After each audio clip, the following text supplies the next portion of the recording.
Guys, আজকে আপনাদের দেখাবো ছোট ছোট দেশি বেগুন, যার আরেকটা নাম তিত বেগুন। এটা আসলে খাওয়া যায় কিনা আমি জানি না, তবে দেখতে অনেক কিউট লাগে, স্পেশালি ফুলগুলা, because I love lavender colour.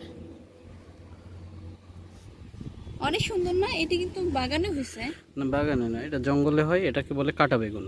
কাটা বেগুন এইটা হচ্ছে যে সাধারণত যেহেতু জংলি জাত, যেটাকে ওয়াইল্ড স্পিসিস বলে, এর রোগ প্রতিরোধ ক্ষমতা বেশি। টমেটোর সাথে এর গ্রাফটিং করা হয় চারা, এবং দেখেন এর পাতাটা কিন্তু একদম বেগুনের মতো, সুন্দর বেগুনের মতো, এবং ফলটা গোল গোল। যেহেতু জংলি, প্রথমেই বলছি, ফুলটাও বেগুনের মতোই ল্যাভেন্ডার, সুন্দর।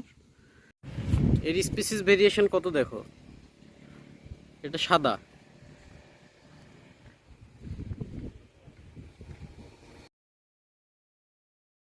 বেগুন ভেষজ গুণাবলীতেও সমৃদ্ধ, যেমন এটা ব্যবহার করা হয় হাঁপানি রোগ, তাছাড়া গুঁড়াকৃমি, বিভিন্ন সমস্যায়।